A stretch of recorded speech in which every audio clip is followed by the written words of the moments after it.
ಈಗ ಒಂದಿನ ಮದ್ದೂರ್ ಹತ್ರ ಹೊರಗ್ರಳ್ಳಿ ಎಂಬ ಊರು. ಆ ಊರಲ್ಲಿ ಪ್ರತಿ ವರ್ಷ ಜಾತ್ರೆ ಮಾಡ್ತಿದ್ರು. ಆ ಜಾತ್ರೆ ಅಂದರೆ ಅಂತಿಂಥ ಜಾತ್ರೆ ಅಲ್ಲ. ಆ ಊರ ಜಾತ್ರೆ ಅಂದರೆ ಅಕ್ಕಪಕ್ಕದಲ್ಲಿರೋ 700 ಜನ ಎಲ್ಲ ಸೇರ್ತಿತ್ತು. ಅಂಥ ದೊಡ್ಡ ಜಾತ್ರೆ ಮಾಡ್ತಿದ್ರು. ಜಾತ್ರೆ ಮಾಡಿದಾಗ ಎಮ್ ಎಲ್ ಎನೋ ಎಂ ಪಿನೋ ಯಾರೋ ಅಂಥವ್ರೋ ಇಂಥವ್ರೋ ಕರ್ಕೊಬಂದು 4 ಮಾತಾಡಿಸ್ತಿದ್ರು. ಆದರೆ ಈ ಸಲ ಮಳೆ ಇಲ್ಲದೆ ಬೆಳೆ ಇಲ್ಲದೆ ಜನ ಜಾತ್ರೆ ಮಾಡೋಕ್ಕಾಗದೆ ಸಿಂಪಲಾಗಿ ಜಾತ್ರೆ ಇಟ್ಕೊಂಡಿದ್ರು. ಊರ ಜನ ಎಲ್ಲ ಸೇರಿ ಮಾತಾಡ್ಕೊಂಡ್ರು. ನೋಡ್ರಲ್ಲ, ಈ ಸಲ ಜಾತ್ರೆಗೆ M P M L A ಕರ್ಸೋಕ್ಕಾಗೋದಿಲ್ಲ, ಅವ್ರು ಏನೂ ಮಾಡಿಕೊಡ್ಲಿಲ್ಲ ನಮ್ಮೂರಿಗೆ. ಈ ಸಲ ಒಬ್ಬ ಸ್ವಾಮೀಜಿ ಕರೆಸ್ಬಿಡೋಣ, ಸ್ವಾಮೀಜಿ ಕರೆಸ್ಬಿಟ್ಟು 4 ಹಿತವಚನ ಮಾತಾಡ್ಸಿದ್ರೆ ಊರಿಗೆ ಮಳೆ ಬೆಳೆನಾರು ಆಯ್ತದೆ ಕರ್ಲ ಅಂದ್ಬಿಟ್ಟು ಊರು ಗೌಡ್ರು ಒಪ್ಪಿಗೆ ತಗೊಂಡ್ರು. ಗೌಡ್ರು ಕುಮ್ಮ ಕೊಟ್ಬಿಟ್ರು. ಹೋಗಿ ಸ್ವಾಮೀಜಿನೂ ಬುಕ್ ಮಾಡ್ಕೊ ಬಂದ್ಬಿಟ್ರು. ಇನ್ನೇನು ಜಾತ್ರೆ ದಿನವೂ ಬತ್ತು. ಊರಿಂದ 4 ಜನ ಕಳಿಸಿದ್ರು. ನೋಡ್ರಲ್ಲ, ಸ್ವಾಮೀಜಿ ನಡ್ಕೊಬರೋದು ಬೇಡ, ಕಾಡ್ದಾರಿ ಬೇಡ, ನೀವು ಪಲ್ಲಂಗ ತಗೋಬಿಟ್ಟು 4 ಜನ ಸ್ವಾಮೀಜಿ ಕರ್ಕೊಬಂದ್ಬಿಡಿ ಅಂದರು. 4 ಜನ ಪಲ್ಲಂಗ ಹೋದ್ರು. ಸ್ವಾಮೀಜಿ ಬಂದರು, ಪಲ್ಲಂಗದ ಮೇಲೆ ಕೂತ್ಕೊಂಡ್ರು. ಹಿಂಗೆ ಬರ್ತಾ ಇರ್ಬೇಕಾಗ ನಡ್ಕೊಂಡು ಸ್ವಾಮೀಜಿಗೆ ಬಾತ್ರೂಮ್ಗೆ ಅರ್ಜೆಂಟ್ ಆಗೋಯ್ತು. ಅಲ್ಲ, ಈಗೇನು ಮಾಡೋದು?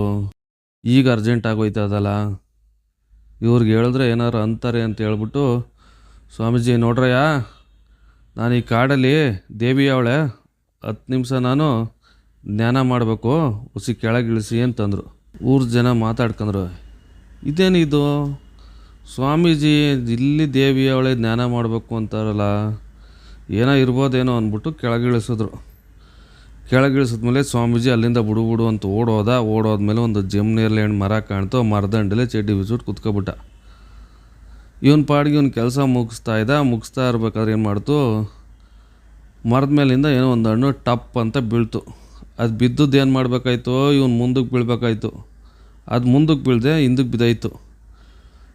ಅಲ್ಲ, ಬಿದ್ದದ್ದು ಒಂದು ಹಣ್ಣು ನಾನು ಮುಂದಕ್ಕೆ ಬರದೆ ಹಿಂದಕ್ಕೆ ಬಿದ್ದಾಯ್ತಲ್ಲ ಅಂದ್ಬಿಟ್ಟು ಸ್ವಾಮೀಜಿ ಏನು ಮಾಡಿದ್ರು, ಹಂಗೆ ಕೈ ಹಾಕ್ಬಿಟ್ಟು ಹಿಂಗೆ ಒರೆಸ್ಬಿಟ್ಟದ್ದೇ ಬಾಯಿಗೆ ಹಾಕೊಬಿಟ್ರು. ಬಾಯಿಗೆ ಹಾಕಿ ತಿನ್ಕಂದ್ಮೇಲೆ ಅವ್ರ ಕೆಲಸನೂ ಮುಗಿಸಿದ್ಮೇಲೆ ನೋಡಿದ್ರೆ ತೊಳಿಗೆ ನೀರಿಲ್ಲ. ಇನ್ನು 100 ಜನ ಕೇಳಿದ್ರೆ ಬೋದಾಕ್ಬಿಡ್ತಾರೆ, ಒಗ್ದಾಕ್ಬಿಡ್ತಾರೆ ಅಂತ ಹೇಳ್ಬಿಟ್ಟು ಅಲ್ಲೇ ಇದ್ದದ್ದು ಹುಲ್ಲು ಪಲ್ಲಲ್ಲಿ ಪರ್ಸ್ಕೊಂಡು ಅವ್ರ ಕೆಲಸ ಮುಗಿಸ್ಕೊಂಡು ಪಲ್ಲಂಗದ ಮೇಲೆ ಬಂದು ಕೂತ್ಕೊಂಡ್ರು. ಪಲ್ಲಂಗದ ಮೇಲೆ ಬಂದು ಕೂತ್ಕೊಂಡಾದ್ಮೇಲೆ ಒತ್ಕೊಂಡು ಹೋದ್ರು. ಊರು ಬತ್ತು. ಜಾತ್ರೆ ದಿನ ಊರ ಜನ ಎಲ್ಲ ಸ್ವಾಮೀಜಿ ನೋಡಿ ಗುಳೋ ಅಂದರು, ಜೈಕಾರ ಆಗ್ತಿದ್ರು. ಅಷ್ಟರಲ್ಲಿ ಯಾವುದೋ ಒಂದು ಊರಿಂದ ಒಬ್ಬ ಡ್ಯಾನ್ಸ್ ಒಳಗೆ ಕರೆಸಿದ್ರು. ಅವಳು ಡ್ಯಾನ್ಸ್ ಆಡೋಕ್ಕೆ ರೆಡಿಯಾಗಿದ್ಲು. ಸ್ವಾಮೀಜಿ ಕರ್ಕೋಗಿ ಅವಳು ಮುಂಚೆರೆ ಒಂದು ದೊಡ್ಡ ಚೇರಾಗಿ ಕುಂಡಿಸ್ಬಿಟ್ರು. ಅವಳು ಬಂದು ಸ್ವಾಮೀಜಿ ಹತ್ರ ಆಶೀರ್ವಾದ ತಗೊಂಡು ಅವಳ ಪಾಡಿಗೆ ಅವಳು ಶುರು ಮಾಡ್ಕೊಂಡ್ಲು.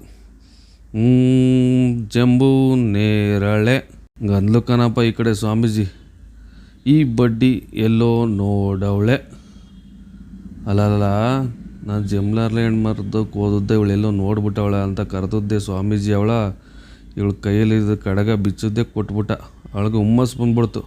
ಅಲ್ಲ, ನಾನು ಅಂತ ಹಾಡು ಆಡಲಿಲ್ಲ, ಅಂತ ಕಾಲೆತ್ತಾಕಲಿಲ್ಲ, ಸ್ವಾಮೀಜಿ ನನಗೆ ಚಿನ್ನದ ಕಡಗ ಕೊಟ್ಬಿಟ್ರಲ್ಲ, ಇನ್ನೇನಾರ ನಾನು ಪೂರ್ತಿ ಆಡ್ಬಿಟ್ರೆ ಅವ್ರ ಮೈ ಮೇಲಿರೋ ಒಡವೆ ಎಲ್ಲ ಕೊಟ್ಬಿಡ್ತಾರೆ ಅಂದ್ಬಿಟ್ಟು ಮತ್ತೆ ಹೋದಳೆ. ಜಂಬೂ ನೇರಳೆ ಮರ ಅಂದ್ಲು ಕಣಪ್ಪ ಸ್ವಾಮೀಜಿ. ಅಲ್ಲ, ಈ ಬಡ್ಡಿ ಕಡ್ಗ ಕೊಟ್ಟರು ಹಿಂಗೆ ಮಾಡ್ತಾಳಲ್ಲ, ಎಲ್ಲ ಕತ್ತಲಿರೋ ಚೈನ್ ನೋಡ್ಬಿಟ್ಟವಳೆ ಅಂದ್ಬಿಟ್ಟು ಅವಳು ಕರೆದ್ಬಿಟ್ಟದ್ದೆ. ಆ ಚೈನು ಹಾಕ್ಬಿಟ್ರು. ಅವಳಿಗೆ ಇದ್ದದ್ದು ಖುಷಿ ಆಗೋಯ್ತು. ಅವಳು ಮತ್ತೆ ಓದಿದೆ, ಜಂಬೂ ನೇರಳೆ ಮರದಡಿ ಸ್ವಾಮಿ ಅಂದ್ಲು ಕಣಪ್ಪ. ಸ್ವಾಮೀಜಿ ಕೋಪ ಹತ್ಬಿಡ್ತು. ಅಮ್ಮ ನಿಲ್ಸಮ್ಮ ಸಾಕು, ಉಂಕನಮ್ಮ, ನಾನು ಪಲ್ಲಂಗದ ಮೇಲೆ ಬಂದದ್ದು ನಿಜ, ಅದಕ್ಕೆ ಅರ್ಜೆಂಟ್ ಆದದ್ದು ನಿಜ, ನೇರಳೆ ಮರದಂಡಲ್ಲಿ ಕುತ್ಕೊಂಡದ್ದು ನಿಜ, ಹಣ್ಣು ಅಂತ ಅದೇನೋ ಬಾಯಿಗೆ ಹಾಕೊಂಡದ್ದು ನಿಜ, ನೀರಿಲ್ಲ ಅಂತ ಒರೆಸ್ಕೊಂಡದ್ದು ನಿಜ. ನೀನೇನಮ್ಮ ಹೇಳೋದು ನನ್ನ ಬಗ್ಗೆ? ಕೇಳಿಸ್ಕೊಬಿಟ್ಟು ಊರ ಜನ, ಅಲ್ಲ ಸ್ವಾಮೀಜಿ ಇಂಥ ಕೆಲಸ ಬಂದನಲ್ಲ, ಮೊದಲೇ ಊರಿಗೆ ಬರಗಾಲ ಬಂದು ಕೂತದೆ, ಅಂಥದ್ರಲ್ಲಿ ಹಿಂಗೆ ಮಾಡೋನಲ್ಲ ಅಂದ್ಬಿಟ್ಟಿದ್ದೆ. ಊರ ಜನ ಎಲ್ಲ ಸೇರಿ ಸ್ವಾಮೀಜಿಗೆ ತಾರ ಬಾರ ಹೊಡ್ದು ಬಟ್ಟೆ ಎಲ್ಲ ಹರಿದು ತಕೋಗಿ ಊರಾಚೆ ಬಿಸಾಕ್ಬಿಟ್ರು. ಊರಾಚೆ ಬಿಸಾಕಿದ್ಮೇಲೆ ಬಂದು ಕೇಳಿದ್ರು, ಅಲ್ಲ ಕಣಮ್ಮ, ನಮ್ಗೆ ಗೊತ್ತಿಲ್ಲದಿರೋ ವಿಷಯ ನೀನು ಹೆಂಗಮ್ಮ ಗೊತ್ತಾಯಿತು, ನಮ್ಮ ಊರು ಮಾನ ಮರ್ಯಾದೆ ಕಾಪಾಡ್ಬಿಟ್ಟಲ್ಲಮ್ಮ ನೀನು ಅಂದರು. ಅದಕ್ಕೆ ಅವಳು ಹೇಳಿದ್ಲು, ಇಲ್ಲ ಸ್ವಾಮಿ, ನನಗೆ ಗೊತ್ತಿಲ್ಲ, ನಾನು ಆಡ್ತಾ ಇದ್ದ ಹಾಡೇ ಬೇರೆ ಅಂತ ಹೇಳಿದ್ಲು.